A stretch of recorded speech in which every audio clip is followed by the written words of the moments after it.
Hello, my name is Aiden Lowry, and this is my final presentation for the Grief and Bereavement course. Before taking this course, my ideas and thoughts surrounding grief and bereavement were very limited. I knew that grief affected everybody differently, and everyone had different responses, and there was no typical way to grieve. I believed that the 7 stages of grief were a universal response and that's something everybody experienced. And truthfully, I had never put much thought into how intangible and non death losses affected us and how we grieve. I had several major takeaways from this course and its content, and they either expanded my knowledge or contradicted what I had believed. And these takeaways have changed how I want to support those around me, be it my friends, my family, or coworkers, or others during their times of grief and bereavement. And after looking into my employment's policies concerning bereavement and other companies around me, I have developed several ideas and changes to policies that I believe would improve or assist people's bereavement leave. What I've learned. Margaret Strobe and Hank Shute developed the dual process model of grieving, which takes a novel approach to grief processing. Unlike other grieving theories, the dual process model hypothesis proposes that people would alternate between focusing on their loss and diverting themselves from it through appropriate grief processing. Loss-related stresses tend to elicit strong emotional and/or mental responses. This might involve feelings of sadness, loneliness, and anger, as well as strong feelings of missing a loved one. According to the dual process paradigm, restoration-oriented stressors are a normal element of the grieving process. These diversions allow people to keep on with their everyday activities while also helping restore normalcy to their lives.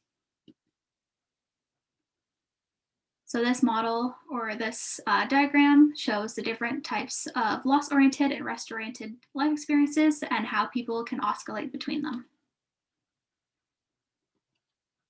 Normal grief. Grief is a complex set of feelings. When you go through anything painful, you have a bodily, emotional, mental, and/or spiritual experience. Grief affects people in different ways. Even though two people experience the same loss, they may mourn differently. For example, one person may experience grief for a longer period of time than another. Grief is an unavoidable element of going through a difficult experience. While everyone's grieving is distinct, most people have one or more grief experiences in the days, weeks, or month following a death. And this chart to the side shows the different typical ways people react during the grief process.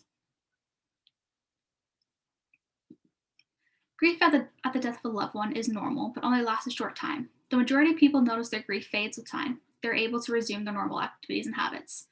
However, some people have a difficult time grieving. Their grief for the loss of a loved one does not ebb away with time.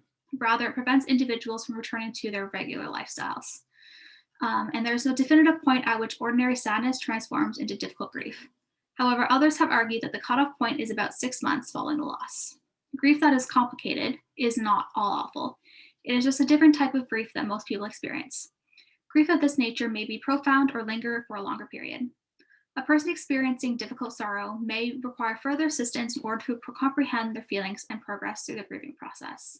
And to the side, there is a list of typical responses and feelings that people may have during periods of complicated grief. As a result, the symptoms of a severe mourning experience may mimic those of depression. Grief can, in fact, be more profound than depression. The DSM-5, the American Psychiatric Association's Diagnosis Handbook, states that a professional's clinical judgment is sometimes necessary to distinguish between normal emotional sorrow and depression. Grief, according to the DSM-5, differs from sadness in that it occurs in waves of feeling, whereas depressed mood is more persistent. In bereavement, the person normally retains a good sense of self-worth, but in depression, corrosive sentiments of worthlessness and self-loathing are common. Middle adulthood losses. Divorce, less job prospects, alienation from or death of an adolescent or young adult child, caring for elders with a chronic disease or adult children with a chronic mental illness, and the death of elderly parents are all common occurrences in middle adulthood. The sorrow and losses associated with the death of a teenager or young adult child, divorce, caring for a teenager with persistent mental problems, caring for elderly relatives, and the death of a parent all have different responses than the ones expressed by those younger in age. One of the most traumatic losses is the death of a child while the parent is in middle life. Different reactions could include feelings of responsibility for those around them, like family, or dismissal of their own emotions and thoughts surrounding a loss to focus on helping others. They may feel bad about not being able to defend their child or their children, Losing a spouse or partner in the case of a calamity or crisis may leave middle-aged individuals with sometimes new obligations and tasks, financial difficulties, and/or mourning children.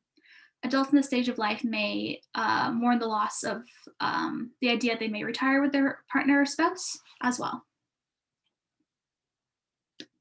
Community loss. There is no specific diagnosis or name for the responses that follow a traumatic event that affects a community. Leaders and those with professional training need to recognize what support is needed and how it should be offered to those experiencing or have experienced something traumatic and/or loss. While major events like war, pandemic, or natural disasters tend to come to mind when thinking of an event that affects a community, loss can happen on a smaller scale in a smaller community. The death of a coworker in a company or an accident at work can have similar effects on the people in the community as something larger would. Personal improvements and applications.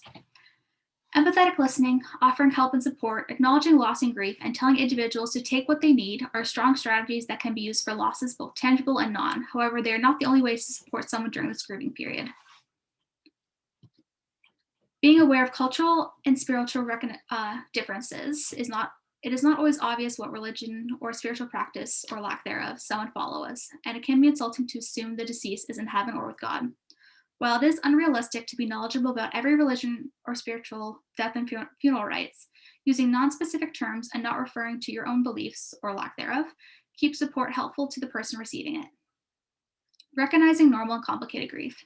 Not everyone is accepting of help or the idea of professional help, and not everyone is self-aware enough to recognize they may need professional interference to help them process prolonged or troubling grief. If I am able to see that grief is affecting a family member or friend for an extended period of time, I may be able to help give them a slight push in the direction of support or alert their close ones that they may be suffering more than they might recognize. Being aware grief comes in different ways, and there are lots of ways to grieve. Before this course, I was unaware that intangible losses could produce the same reactions and emotions that tangible losses could, and probably would not have offered the same support and understanding as I would for someone grieving the loss of a person, or even a pet. I have experienced several significant non-death losses in the past few years and hope that going forward, I can offer support to those around me to the best of my abilities, no matter what kind of loss they have experienced. The workplace. There is no uniform reaction to loss, and mourning has no schedule. Aside from death, there are a variety of other losses that can occur in the job, including relocation, personal injury, retirement, resigning, or getting fired. However, if the loss is a death, a variety of things may have a role in the effect of the loss. This might include the deceased age, if their death was abrupt, how long they worked there in the case of a death of a coworker, and the relationships they built. In any case, it is critical to handle loss in the workplace since repressed grief may lead to anxiety or depression. Grief is a common human experience, yet working cultures are often hostile to those who experience significant loss. Managers arrive at work ready to celebrate births, birthdays, managers' engagements, and even to deal with sickness, but when it comes to death, they remain mute and look away. The standard procedure is to attempt to keep the office free of sadness by leaving mourning workers alone for a few days and expecting they will return to work quickly. Grief seldom follows a linear path. Therefore, managers should be aware of the stages that bereaved people go through and how to best respond to them. The best a manager can do after a death is to acknowledge the loss without making expectations. Managers should promote this potential for progress as workers emerge from their sorrow. Improving and adjusting workplace policies and procedures. While many businesses are scrambling to reassess parental leave policies, wellness perks, and remote working rules in the aftermath of the pandemic, mourning policies are still unlikely to be at the top of their priority lists. Perhaps this is due to the fact that many of us feel uncomfortable discussing death, grieving, and loss at work. However, this is an excellent moment to reconsider bereavement leave. To begin, offer individuals additional time off so they may process their feelings and plan funerals and budgets. Extend the definition of family in your organization to encompass close friends and, in the event of a miscarriage, unborn infants. Provide bereavement counseling to anyone who requests it. And finally, once they return, follow the individual's lead in determining their workplace and speed. To the side of the screen, I have an average paid leave for bereavement and different family members taken from a variety of different sources, including my own employment and former employments. So 4 improvements for the workplace as thought of by me. So extend the meaning of family. Many regulations distinguish between immediate and extended family members when it comes to bereavement leave. The graves are adaptable, covering the death of anyone you care about, including your spouse, children, parents, grandparents, aunts, uncles, cousins, friends, and neighbors. Miscarriage should also be taken into account.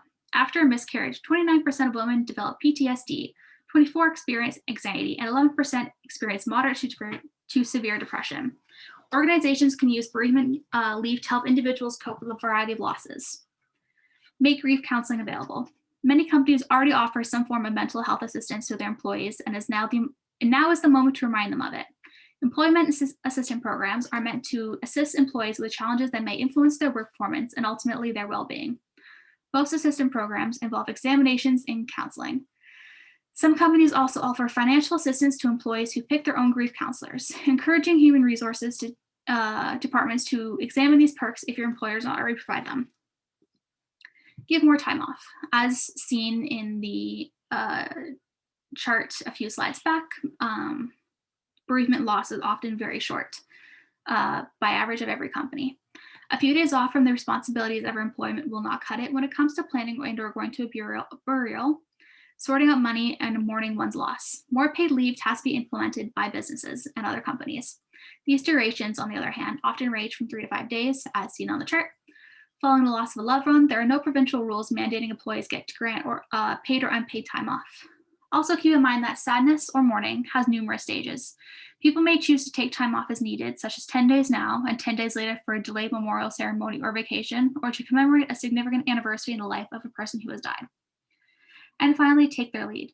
Even after someone has returned from bereavement leave, some folks may require less work, a slower pace, or alternative duties.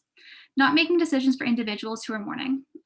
Give it to them if they wish to take on an extra job. Don't force them to take their full bereavement leave if they do not want to. Listen if they want to talk about the deceased, and respect the wishes if they do not. Support them if they need time to recover.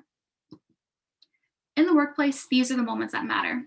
Organizations must reconsider bereavement leave and grief assistance 2 years after a pandemic that has killed millions of people throughout the world. Employees will never forget how we show up for our colleagues throughout the most difficult and tragic times of their lives. Thank you for listening.